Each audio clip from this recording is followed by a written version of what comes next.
You're watching Pyro Media Network.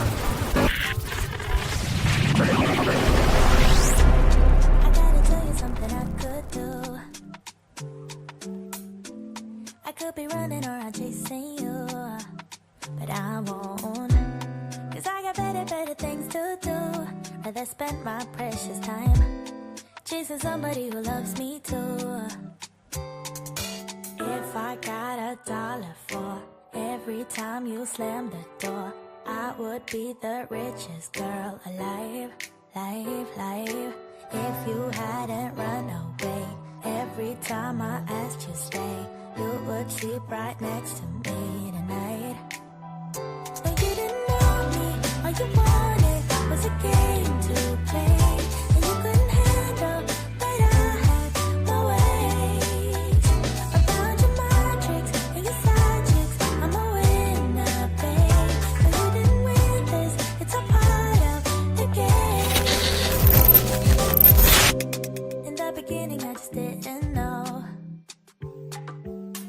Thank you for tuning in. If this is your first time joining us, welcome. We hope your experience is fruitful. Please feel free to visit our website to find out how you can join our growing family. While we are loading your experience, please do us a quick favor and hit that like button from whichever platform you're watching or listening on. Also, share so others may enjoy as well. And we hope you would consider hitting that subscribe or follow button so you can check out more of our amazing content. All right, let's start the show.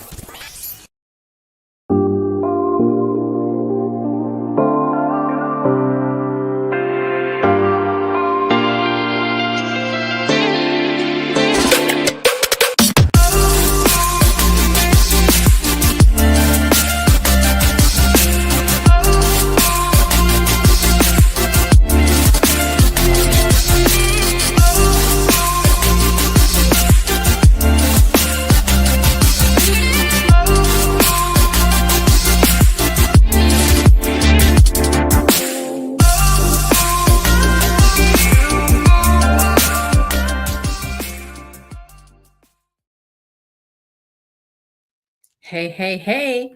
I don't know what it is about that theme song, but it be always having me hype. I be hyped and dancing in my seat. Even if I'm not necessarily feeling like going live, when that song come on, I feel like, yes, let's do this. Crazy thing is, fun fact, we about to change the theme song real soon. And I think it's going to be even hyper. Oh my gosh. Anyway, happy Friday, Junior, y'all. I am Dr. Nicole D. Vick of Nicole D. Vick Live. I'm so happy to have you here. I come to you live almost every Thursday. Sometimes I don't. It's okay. It's life. I come to you almost every Thursday live to talk about important issues in the Black community from a social justice and public health perspective. I am super duper happy to have you here. Let's do a quick check-in. Let me check y'all in on what's been going on. So I took a little break in June. I was doing all this stuff. I was gallivanting across the country. I went to Minneapolis and I was at a conference. I went to go see my kiddo for Juneteenth. I'm doing really well with my mobility. I got my little sparkly cane, y'all. And I'm only using my cane. So if you remember, I started off wheelchair. Then I went to a walker. And I parked. So the wheelchair is parked. It's been parked for a long time. The walker is now parked. And now I have my cane. So I feel like I'm this close to being independently able to walk again without any assistance. I've been doing my best to keep up and exercise and moving and stuff. So I'm super excited about that. And trust me, you will know when I start walking by myself because I'm going to record it. I'm so excited about it. So I'm doing really well. And I hope you are doing well. I am tripping out so bad that it's already mid-July. I'm like, what's going on? It's okay though. We just gonna keep pushing through this summer and head into the fall really soon. But I have a excellent episode this week and a fabulous, beautiful guest. I'm so excited to bring her on, and we're going to talk about how we met and all those good things. One thing I will say is the power of networking and connection is undeniable. I am so blessed to have people that I don't even talk to every day that are looking out for me and will pop up out of the blue. I ain't seen them in 5 years and say, hey, how are you? You should talk to this person. And next thing you know, boom. I'm so grateful that people look out for me in that way. Today, we're going to talk about building bridges and breaking barriers, driving equity through leadership and culture. I'm going to say that this is like a community, like a business highlight, a community highlight. You can learn about this organization and the wonderful leader of this organization. And so let's just go ahead and get into it. I'm going to bring on Dr. Crystal Adams Williams. She's the director of Bridge All Gaps, an organization dedicated to aligning leadership with culture, which is super important to drive meaningful people-centered change. Let me tell you a little bit about her, and then we're going to bring her on. She is a passionate and results-driven speaker who inspires audiences to take action. Her expertise lies in designing programs that remove barriers, foster inclusion. Now, y'all know inclusion has become a bad word. Inclusion, woke, and diversity. But over here on Nicole D Vick Live and in this professional experience, we still champion inclusion and empower communities to thrive. Drawing from her extensive background in education and advocacy, and we're going to talk about that education link, Dr. Adams Williams has delivered impactful presentations on implementing culturally relevant initiatives, crafting effective programs for diverse communities, and creating opportunities that bridge systemic gaps. And y'all know I'm a systems person. I talk a lot about systems and structures. She provides audiences with practical tools and strategies to drive meaningful change. Let's just go ahead and bring Dr. Crystal Adams Williams on because we're going to have a conversation.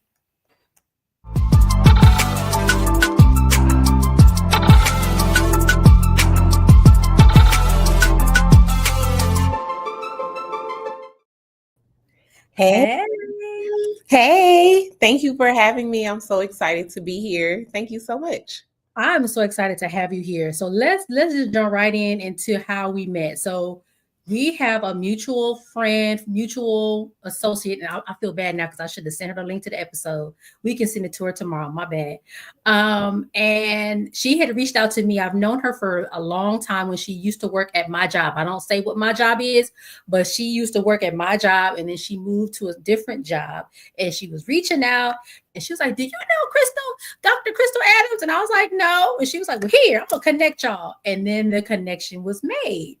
And we took it from there and we started talking, and the USC connection was the first. I was like, okay, let's talk about that. You have the same degree that I have, but you were 10 years ahead of me, right? About a decade ahead of me, I think. In 2016, I finished. Yes, yeah. I finished in 2016. Awesome. It's so I'm really excited to talk to you about your organization, your passions, what drives you, and let's just have this really eventful and fruitful conversation. Can you tell me about the journey that led you to start your organization? Like, what was the sort of like, I need to do this? Well, I became a high school teacher at the age of 21. And so that was interesting in itself. And my first high school job was at View Park on Crenshaw and Slauson. And so I was only at 21, I was like 6 years older than my students. So it was quite an interesting experience. And from View Park, the high school that I went to found out that I was a teacher, which was Palisades High, and they called me and asked me if I would come work there. And Palisades is it's a peculiar school in the sense of it's a charter school, but it was once a LAUSD school, so it still has a teacher union, has all these really good benefits as a teacher there. I made really good money being a teacher at Palisades. So I was a teacher there for 13 years, and I moved my way up the ranks. I became the department chair. I was a program coordinator. I was everything but the principal. I could not get a job as an assistant principal or principal there. Although I interviewed, I never got the job. And that's it was a blessing in disguise. I didn't understand, why am I not getting this job? I am qualified. I am overly qualified. I was more qualified than I think some of the other people interviewing. But I digress. Long story short, in my African-American literature class, which was made up of basically all Black kids, one day we were reading Fences, and I said something like, "Oh, he's a blue collar worker." And nobody knew what I meant. And I was like, y'all know, blue collar, white collar, salary, hourly. They were looking like dumbfounded. Like, what are you talking about? And so I had this room full of Black kids. And I said, y'all don't know about this. Then I said, well, you guys know about your credit score. Nobody knew that. And it just kind of became this thing where I was like, I felt like my passion growing in a different sense. So I said, okay, I'm gonna teach y'all about money every Monday. We're gonna call it Money Monday. And it grew. It grew to be something huge, way bigger than I expected. It grew so much that one of the assistant principals of the school left and she went to work somewhere else.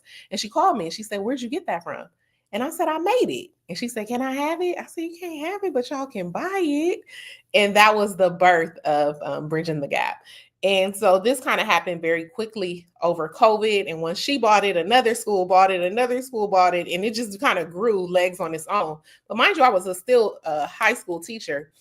Fast forward maybe a year or so, I started to understand government contracting and grants and so forth. And LA County has a particular opportunity called Measure J, where they are trying to put funds in the community that should deter people from jail or justice involved things. So I pitched my financial literacy program and said that if we could get this program in schools, specifically in Compton and Watts, I know that it will help this. And I won. And so that took me from teaching part-time. So I was teaching one day and then I would run the program. And then as we grew, as we got that contract, I stopped teaching. And we just have been growing ever since. And so we provide financial literacy. We do some case management services. We're growing every day. We're growing every day. And my goal is to bridge the gap, especially for kids that look like me, Black and brown kids from the hood. They deserve equitable conditions. They deserve an education that they don't need to travel far for, and they deserve an education that prepares them for the future. Amazing. And there's so many gems in what you said. So I forgot to mention that we also had that connection because View Park is like literally like down the street from me. So I live, so we were probably within feet of each other all these years and I had no idea. But there's so many gems that you dropped in there. Like a lot of times we want that position. We think, how come I'm not the principal? Because you ain't supposed to be the principal. Right. You supposed to go do your own thing, but you didn't know that, right? I was so mad. Right. And it's like, but see, sometimes that redirection is actually a blessing. And I really feel like that's literally what happened to you. And then this idea or this whole concept of you coming up with something and creating something that maybe to you didn't even really feel like a big deal at the time, but wow, it's something that actually someone wanted to buy from you, right? Yeah, and it's like, wait, I can take this and market this. I can take this and leverage this for something else. And I think for a lot of us, especially as Black women, we are so creative because we see a lot, we experience a lot, and so we are like, wait, why don't we do it this way? We need to think about how we can leverage our ideas in a way that will earn us an income and make us money. And then you talked about these contracts. A lot of people, and you talked to me about this on the phone, a lot of us run for grants, and grants aren't a bad thing, but contracts can actually be a little bit more lucrative in some respects and maybe, a better way to earn income. And I think these are some really important ideas that you're bringing up that maybe a lot of us haven't thought about. Or are scared to kind of branch out. So I'm really glad that you told the story the way that you did. Like, hey, I was a teacher. I was fine teaching. I wanted to do something else. I thought it was this, but actually it turned out to be something totally different. And I'm glad you leveraged it because you could have just been like, oh yeah, you can have it. And you would have gave away your idea for nothing. But you were like, wait a minute, no, for $29.95, you can have, I don't play about money now, okay? I play about a lot of things, but money ain't one of them, okay? I think that is so important for us as Black women. And I think the other thing I will say also that you had this idea and yes, you are about making the money, but at the same time, it's in service to your community, right? Oh, you were talking about financial literacy for your people in the neighborhoods that we are familiar with. I worked in Watts. I worked in Compton for almost 10 years. So I understand that too. So I feel like that's just the added, like, wow, you leverage the thing and still are making it work for your community. I have one more question, then we're gonna go to commercial because I be done talk myself to death. So why Watts and Compton? I mean, because I guess for me, what I was listening, you said Palisades, and I mean Palisades is very much like frou. So I wonder how, no, we gonna take this, but we gonna take it over here. Like, well, I'm from Compton. My grandparents lived in Compton. My mother born and raised in Compton. My mother went to Compton High. My sister went to Compton High, but I went to Palisades, which was part of the blessing and the problem, if you ask me. So I would wake up at 5 a.m. every day to get to school. And I think that's ridiculous. I don't think kids should have to do that. Did I have a great experience at Palisades? Absolutely. I met people at Palisades that I probably would have never met had I not had that experience. It opened my eyes. It broadened my horizons. It made me have a desire to travel. It just changed my life. So that's great. However, I don't think that I should have been afforded those opportunities just because I was in Palisades. And so I think Compton breeds excellence. Everybody I know from Compton, I have a bunch of friends who, not a bunch, it's like 5 of us who went to Palisades, who lived in Compton. They're amazing. Compton breeds greatness. And I think that if we could show Compton in a different light, we always show the NWA, the rappers, Compton has brilliance, and I want to be a part of championing that and showing kids what they could do, especially kids who are from where I'm from. So that's why Compton and Watts was my choice for location. I love it. And a lot of my family also lived in Compton. I mean, for a long time, people don't know. And I'll say this, then we'll go to break my bag. People don't know, first of all, Compton, when it was founded, was predominantly white, right? Yes. And then when Black folks started to move west during the Great Migration, we were not even allowed to live in Compton, right? No, you cannot come and live here. Those restrictive covenants and all that stuff was going on. And then when we finally were able to integrate Compton and move in and buy homes and live there, then that white flight started to happen. So that's why Compton became predominantly Black. And to your point, yes, we, NWA and Eazy-E and all, but it's like there's other things that have happened in Compton over the years that have been very phenomenal, very great. And I think we need to leverage that. So I hear you on that for sure. Yeah, I have friends that live there, born and raised there as well. So yeah, I hear you on that. All right, let's go to commercial because then we're going to go down a line and then we'll be right back in a few minutes. See y'all in a minute.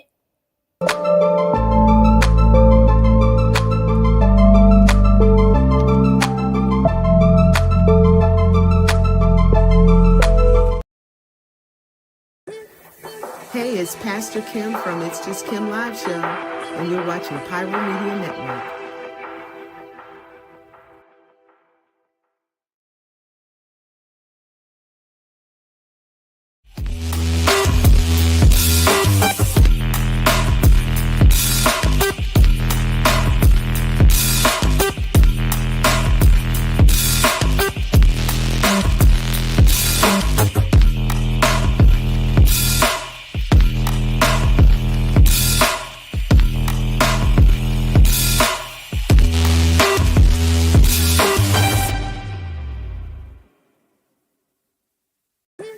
What's going on, y'all? It's Kwame Speaks from Kwame Speaks Live, and you're watching Pyro Media Network.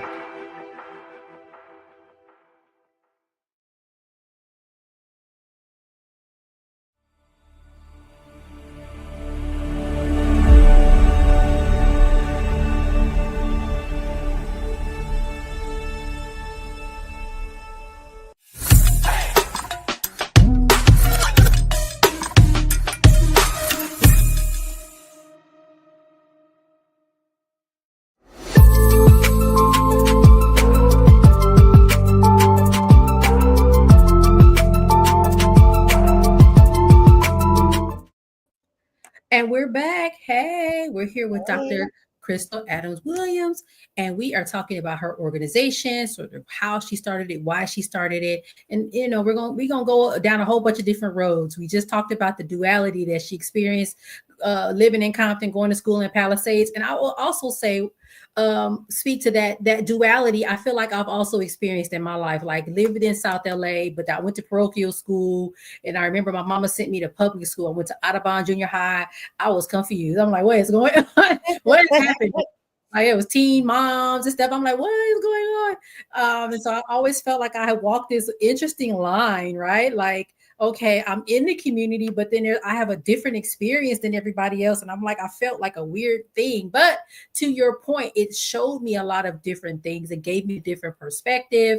And I feel like it really has shaped who I am today. So I kind of feel that same sentiment that you're talking about. Like, it's good that I went to Palisades because it gave me a different perspective. But to your point, why do my folks in my neighborhood not get to have that same experience? Why do we have to leave our communities to get that level of education? And to me, it's very disheartening to hear that. What I want to ask you is, how do you measure success? You're talking about contracts with the county to sort of push your program forward. What types of metrics are you using? And maybe not even metrics, but like even for you, like what to you tells you that this is working? You know, I have a perfect example. So another big thing that was really pushing me to figure out my own thing. I thank God for planting that seed through that assistant principal by her reaching out to me. But prior to that, I wanted to be a principal so desperately, but schools are still very bureaucratic, right? They still have systems that they have to follow. And sometimes I would want to implement things as this program director at Palisades for an African-American program, but I would have all these roadblocks.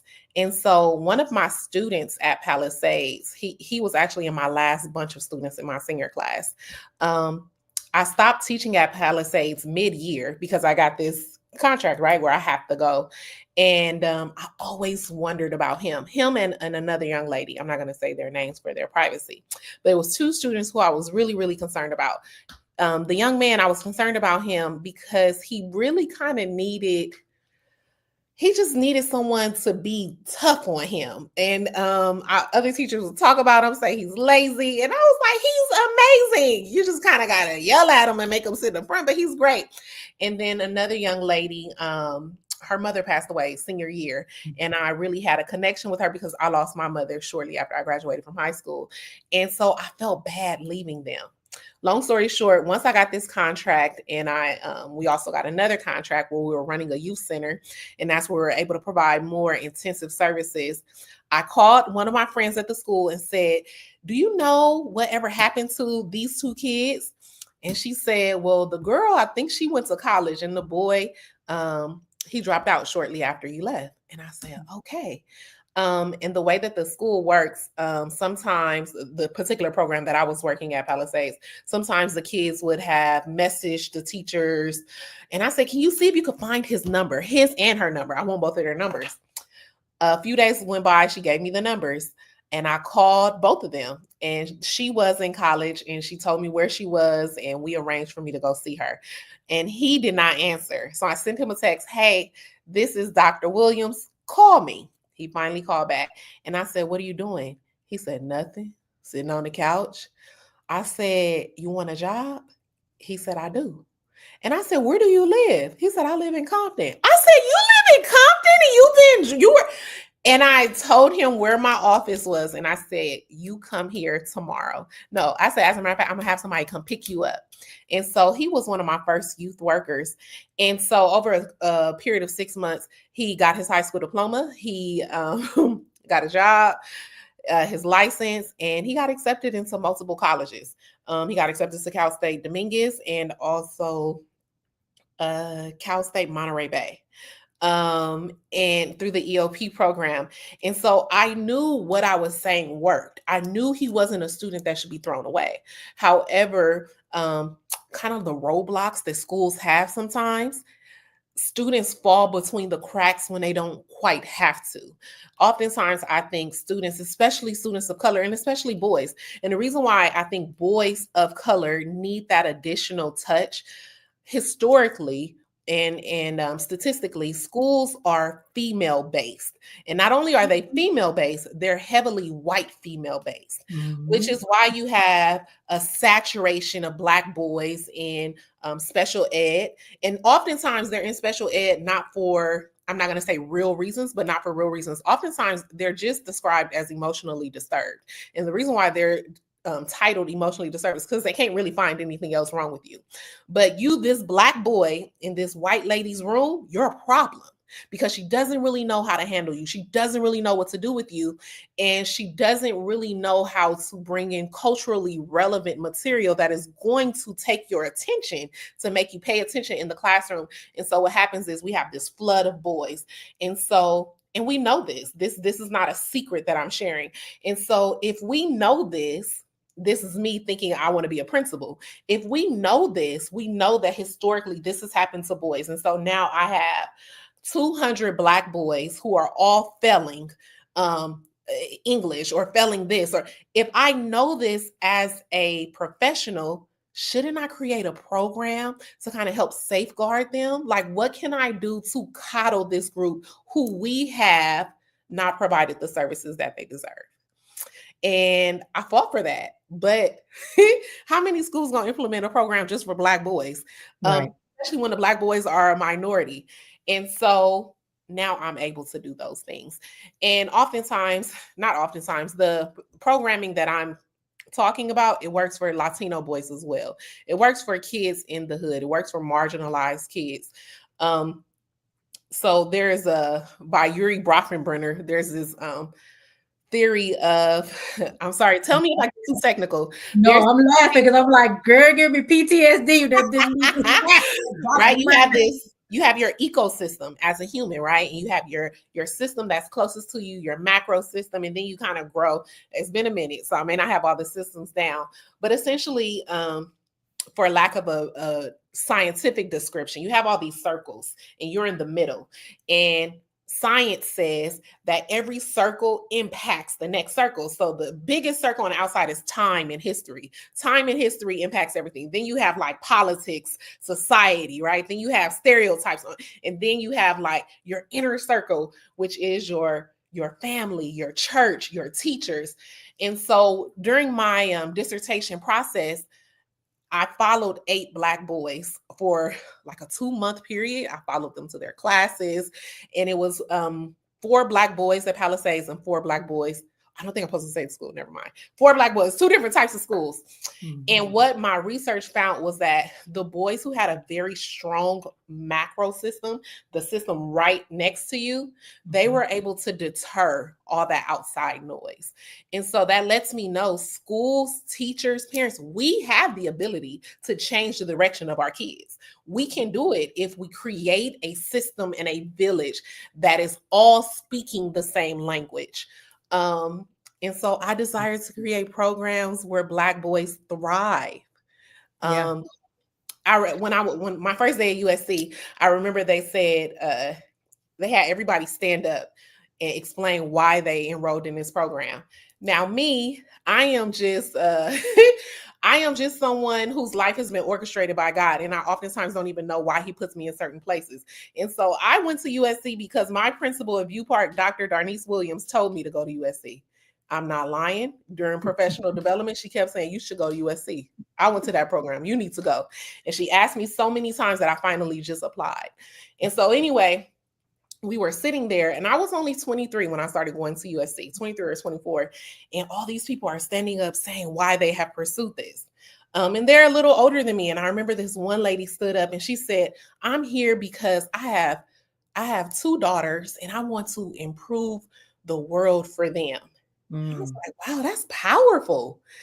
And then I kind of piggybacked on it. I stood up. I said, I don't have no kids yet, but if I do, I want to improve the world for them too. And so that kind of just led all of my research during my time at USC to be focused on Black boys. And now I have my own Black son, and it's terrifying. So I understand Black women, why we coddle them, because we're terrified. Right. But in the same breath, I want to create a safer space for Black boys at schools, at their after school programs, at their jobs. So that's why I want to work with organizations to give them the better tools, because Black boys are brilliant.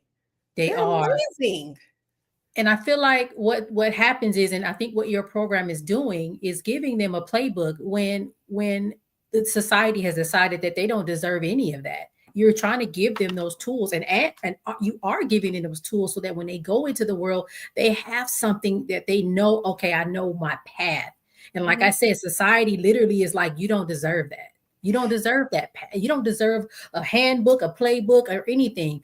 And I remember going back to school, I remember one of my classmates, we were having a conversation in class around sort of work and how Black folk in these spaces oftentimes are, we're trying to push up against, and we're trying to move up the ladder and do all these things. And she said, we are operating in a system where some people get a playbook we don't even know exists. They got the whole shebang over here, right? These other folks, they got the whole playbook. They got all kinds of hands up. We had to have no idea it existed. We're literally just trying to fight with our bare hands, trying to get up the ladder, do any kind of thing to improve ourselves. So I feel like what you're doing is so important for black boys, because they don't get that kind of attention. And you're so right about what happens in schools. I talk about that a lot when I teach public health, because people don't think those kinds of things are public health issues, but they are. Because what happens when you impact someone's educational attainment negatively?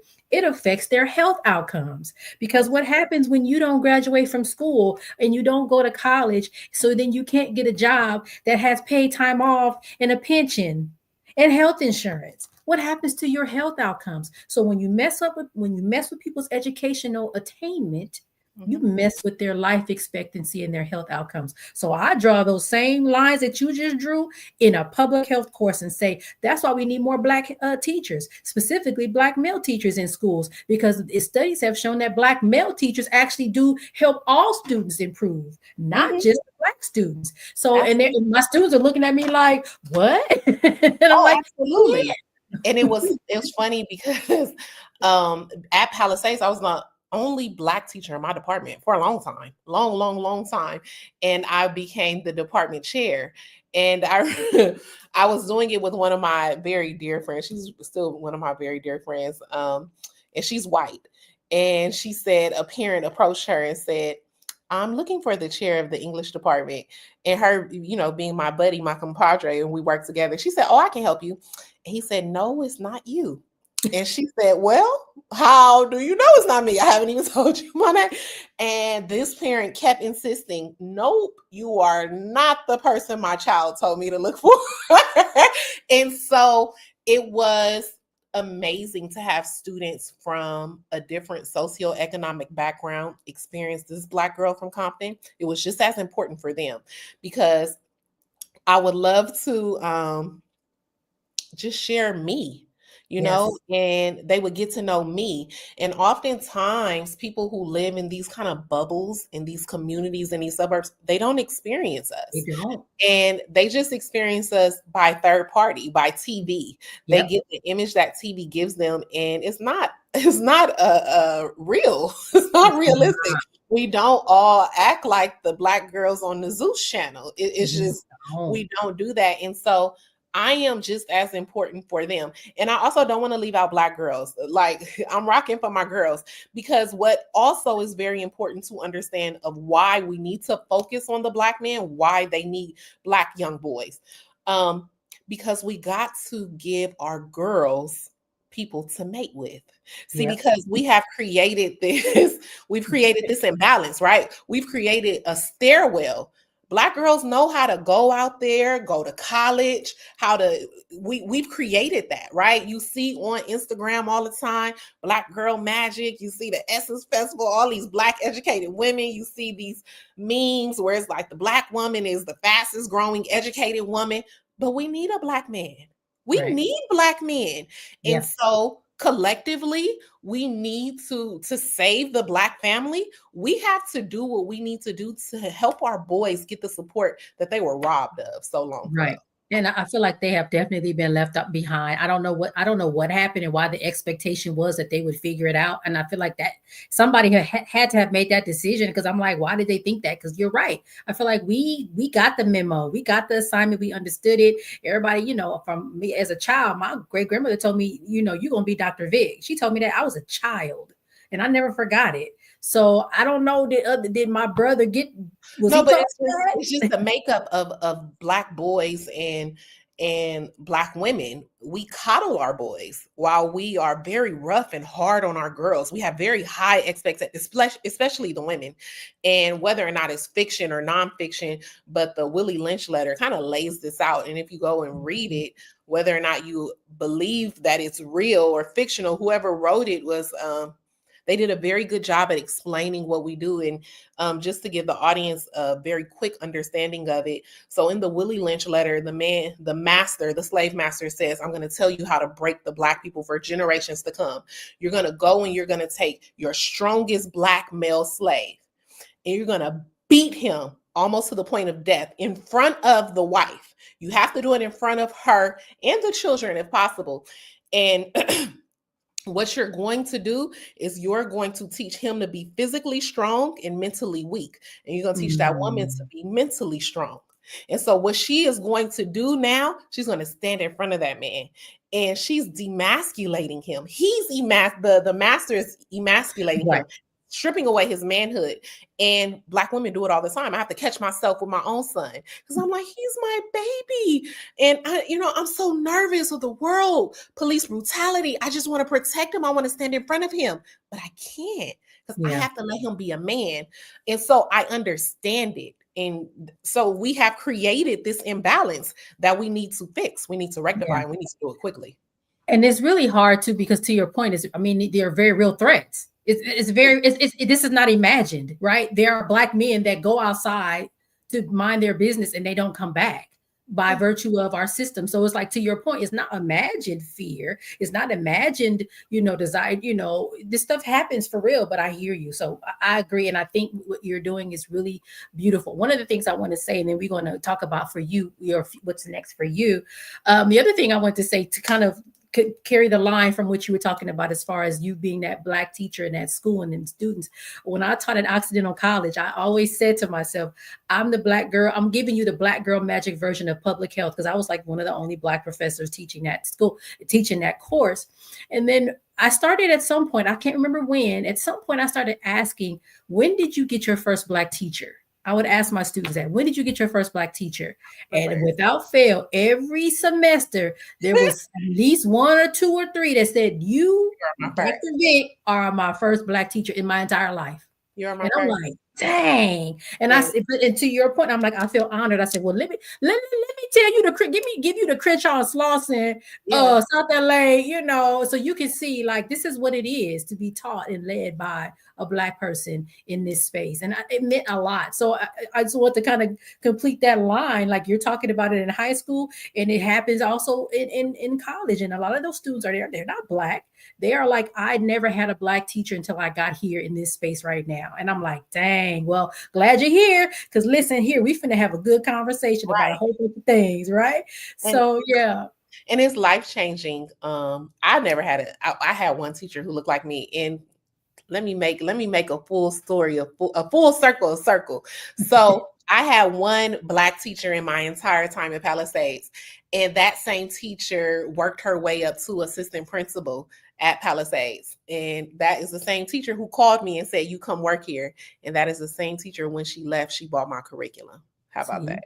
And, I have Black girl students who reach out to me. I was just on TikTok the other day and I saw one of my old students, Leia, is an attorney. This Black little girl who was in my View Park class. I saw she was on vacation with several other kids and they were celebrating several of them becoming attorneys. One of my students, I just did a project with her. She's a police officer. I have a doctor student. And I'm talking about my View Park kids. My Palisade kids, one of my Black girl students, she got the first degree from Spelman in photography. So shout out to Cassidy, and she is a scissors photographer. So listen, Black girl magic is serious, and Black women, all we got to do is show them the way. You ain't got to just show them everything you got so that they can take the baton and run even further. Exactly. Man, now I told you this was going to go by fast, and look, we are almost done. So I want to ask you, how can people find out more information about your programs? Like, where do they go to get more info from you? Well, our prime customers are essentially the government, because we do work for the government to help the youth, especially in LA County, specifically in Compton and Watts. We also work with organizations. We love working with organizations. I love working with teachers.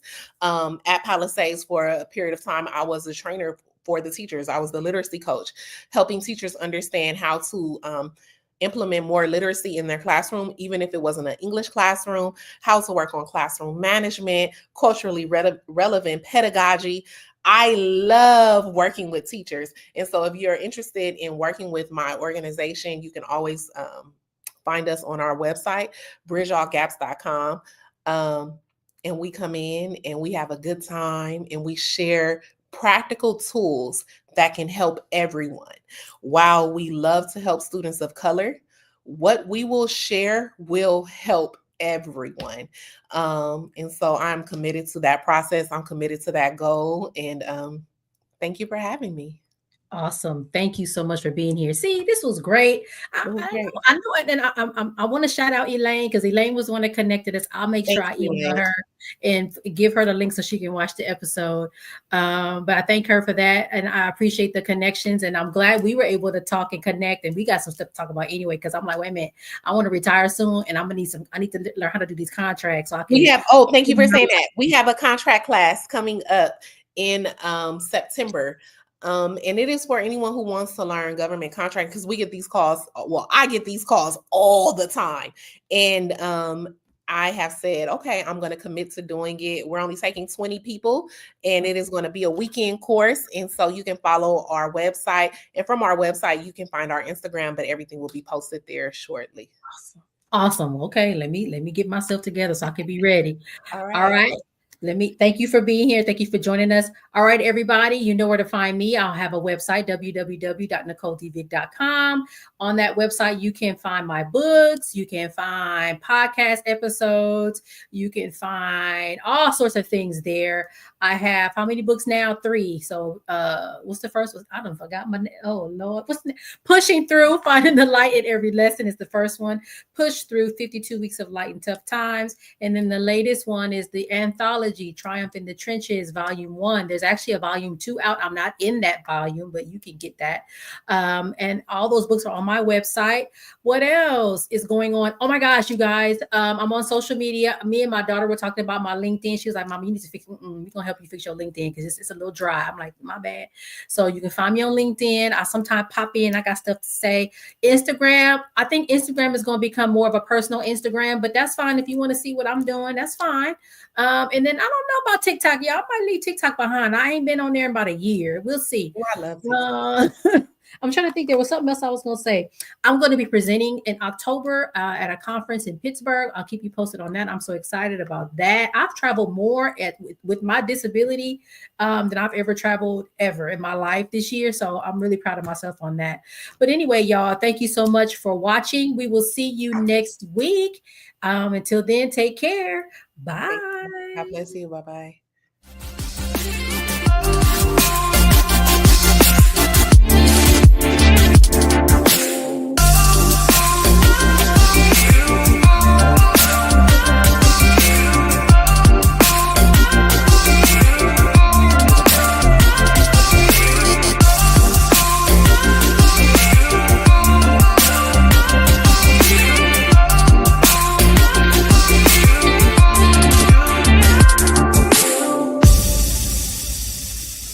Thank you for watching Pyro Media Network. For more information, please visit pyromedianetwork.com.